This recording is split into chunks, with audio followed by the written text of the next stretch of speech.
ದೇಶದಲ್ಲಿ ಇಂದು ವ್ಯಾಪಕ ಸುಧಾರಣೆಗಳಾಗುತ್ತಿದ್ದು ಇದೆಲ್ಲದರಲ್ಲೂ ಆತ್ಮನಿರ್ಭರ ಭಾರತದ ದೃಷ್ಟಿಕೋನ ಸ್ಪಷ್ಟವಾಗಿ ಗೋಚರಿಸುತ್ತದೆ.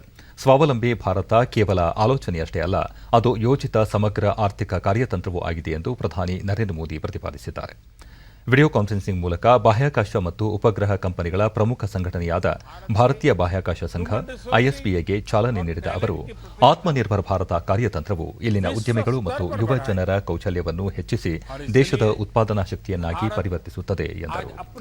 ದೃಢ ಸರ್ಕಾರದ ಕಾರಣದಿಂದಾಗಿ ಬಾಹ್ಯಾಕಾಶ ವಲಯ ಮತ್ತು ತಂತ್ರಜ್ಞಾನಕ್ಕೆ ಸಂಬಂಧಿಸಿದಂತೆ ದೇಶದಲ್ಲಿ ಪ್ರಮುಖ ಸುಧಾರಣೆಗಳು ನಡೆಯುತ್ತಿವೆ. ಇದು ಸರ್ಕಾರದ ದೃಷ್ಟಿಕೋನದ 4 ಸ್ತಂಭಗಳನ್ನು ಆಧರಿಸಿದೆ. ಖಾಸಗಿ ವಲಯದಲ್ಲಿ ನಾವೀನ್ಯತೆಯ ಸ್ವಾತಂತ್ರ್ಯ ಪ್ರಥಮ ಸ್ತಂಭವಾದರೆ, ಅದನ್ನು ಸಕ್ರಿಯಗೊಳಿಸುವ ಸರ್ಕಾರದ ಪಾತ್ರ 2ನೇ ಸ್ತಂಭವಾಗಿದೆ. ಯುವ ಜನರನ್ನು ಭವಿಷ್ಯಕ್ಕೆ ಅಣಿಗೊಳಿಸುವುದು ಮತ್ತು ಶ್ರೀಸಾಮಾನ್ಯನ ಪ್ರಗತಿಗಾಗಿ ಬಾಹ್ಯಾಕಾಶ ವಲಯವನ್ನು ಸಂಪನ್ಮೂಲವಾಗಿ ನೋಡುವುದು ಉಳಿದೆರಡು ಸ್ತಂಭಗಳು ಎಂದು ವಿವರಿಸಿದರು. ಭಾರತದ ಮಾನವ ಸಂಪನ್ಮೂಲ ಮತ್ತು ಪ್ರತಿಭೆಯ ಕಾರಣದಿಂದಾಗಿ ಜಾಗತಿಕವಾಗಿ ನಮ್ಮ ಘನತೆ ಹೆಚ್ಚಾಗಿದೆ. ಹೀಗಾಗಿ ಭಾರತ ಇಂದು ವಿಶ್ವದ ನಿಯಂತ್ರಕ ವಾತಾವರಣವನ್ನು ಸೃಷ್ಟಿಸುತ್ತಿದ್ದು, ಅದರಲ್ಲಿ ದೇಶಹಿತ ಮತ್ತು ಬಾಧ್ಯಸ್ಥರ ಲಾಭ ಅಂಶಗಳಿಗೂ ಹೆಚ್ಚಿನ ಪ್ರಾಶಸ್ತ್ಯ ನೀಡಲಾಗುತ್ತಿದೆ ಎಂದು ವಿವರಿಸಿದರು.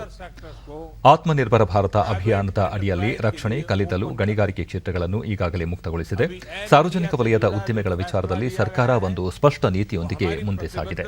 ಎಲ್ಲಿ ಸರ್ಕಾರದ ಅಗತ್ಯ ಇಲ್ಲವೋ ಅಂತಹ ವಲಯಗಳನ್ನು ಖಾಸಗಿ ವಲಯಕ್ಕೆ ಮುಕ್ತಗೊಳಿಸಲಾಗುತ್ತಿದೆ ಎಂದು ತಿಳಿಸಿದರು. हमारा फोकस नई टेक्नोलॉजी से जुड़ी रिसर्च एंड डेवलपमेंट के साथ ही उसको सामान्य जन तक पहुंचाने पर भी रहा है.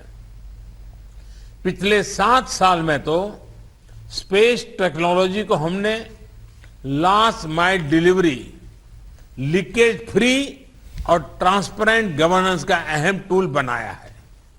गरीबों के घरों, सड़कों और दूसरे इंफ्रास्ट्रक्चर प्रोजेक्ट्स में जियो टैगिंग का उपयोग हो, सैटेलाइट इमेजरी से विकास कार्यों की मॉनिटरिंग हो, फसल बीमा योजना के तहत तेजी से क्लेम सेटल करना हो, नाविक सिस्टम से करोड़ों मछुआरों की मदद हो, डिजास्टर मैनेजमेंट से जुड़ी प्लानिंग हो.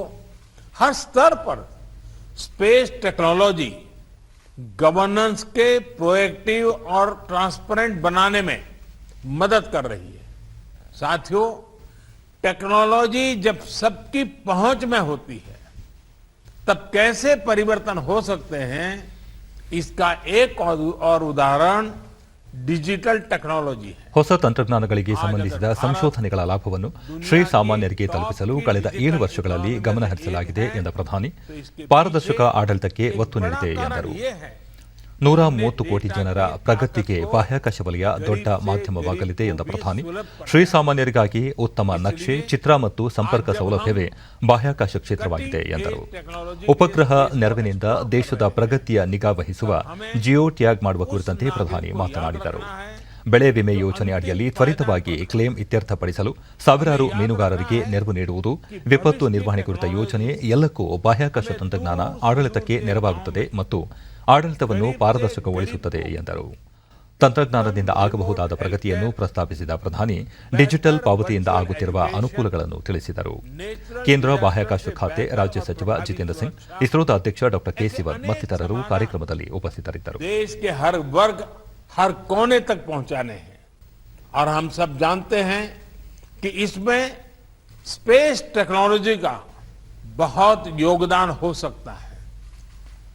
साथियों, भारत दुनिया के उन गिने चुने देशों में से है जिसके पास अंतरिक्ष में एंड टू एंड कैपेबिलिटी है.